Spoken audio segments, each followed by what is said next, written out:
आशुतोष एक जिज्ञासु 14 वर्षीय लड़का था जिसमें स्पेस की ओर गहरी रुचि थी।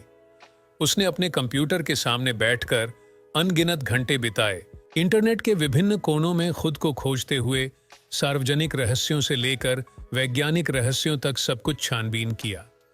एक विशेष विषय जो उसकी कल्पना को बहुत आकर्षित करता था वह था अपरिचित जीवन का अस्तित्व। एक रात कंप्यूटर स्क्रीन की चमक ने उसके कमरे को प्रकाशित किया जब उसने एक विचित्र वेबसाइट पर पहुंचा जो एलियन के संपर्क के बारे में अनन्य जानकारी देने का दावा कर रही थी। प्रेरित होकर उसने एक वीडियो पर क्लिक किया जो एलियन आगमन की सच्चाई को प्रकट करने का वादा कर रहा था। वीडियो ने दावा किया कि यह अनाधिकृत उपग्रहों के साक्षात्कार, सरकारी साजिशें और अपरिचित उड़ानों की कथाएं दिखाएगा। जब आशुतोष सामग्री में और गहरा प्रवेश कर रहा था, उसे इस कहानी की कथा का कुछ और होने वाला था।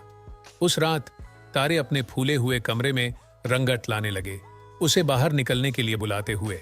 अपने कमरे की सीमाओं से परे करने के लिए आशुतोष ने नाशास्त्र का काबू करना तय किया। ठंडी रात की हवा ने उसकी पीपल से भरी हुई श्वास ली जब उसने चमकते हुए आसमान की ओर तकनीकी उत्साहित होते हुए जीवन के अद्भुत सफलताओं की ओर एक विशेष रूप से प्रकट व्यक्ति की तरह दृष्टि डाली। एक उच्चतम तकनीक और असाधारण पर्यावरण के साथ आशुतोष और अपरिचित ने एक असाधारण यात्रा प्रारंभ की। उन्होंने दूरस्थ समाजों का दौरा किया, आकर्षक ब्रह्मांडीय प्रकृतियों का दर्शन किया और ब्रह्मांड के विभिन्न कोनों से बुद्धिमान प्राणियों से संवाद किया।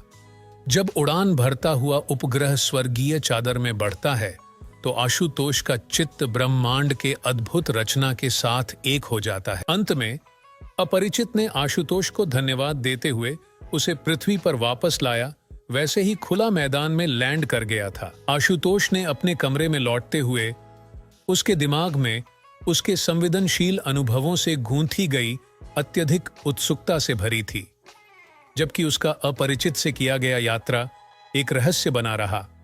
उसके बीते यात्रा का गहरा प्रभाव और पूरे यात्रा के दौरान प्राप्त ज्ञान ने उसके साथ हमेशा के लिए रह जाएगा।